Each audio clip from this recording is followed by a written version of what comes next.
Tujikumbushe kidogo kuhusu na kilimo cha bustani ya msitu. Bustani ya msitu ni aina ya bustani inayoundwa kwa njia ambayo inakuwa na mfumo wa ikolojia wa msitu, lakini kwa lengo la kutoa matunda, mimea dawa na mazao mengine. Ni kama msitu mdogo uliopandwa na wanadamu kwa madhumuni ya kilimo na uhifadhi wa mazingira. Katika bustani msitu, mimea mbalimbali hupandwa pamoja kama vile miti ya matunda, mimea ya dawa na mimea inayotoa chakula ili kuunda mfumo wa ikolojia uliosawazishwa na wenye tija.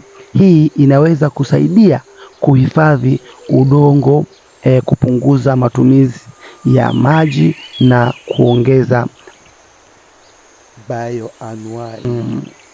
Lakini inawezekana ikolojia ikawa ni changamoto kuifafanua vizuri. Ikolojia sio neno la Kiingereza, ila ikolojia kwa maana nyingine, ikolojia inawezekana ikamaanisha ekolojia au mfumo wa ikolojia. Ni sayansi inayohusika na masomo ya uhusiano kati ya viumbe hai na mazingira yao, pamoja na mahusiano kati ya viumbe wenyewe. Kwa kumbe tunakwenda kufanya kilimo kwa lugha nyingine ni kilimo cha asili, kilimo ambacho hakiendi kuathiri viumbe hai au viumbe wachakataji ambao wanapatikana kwenye maeneo ya kilimo tunachokifanya.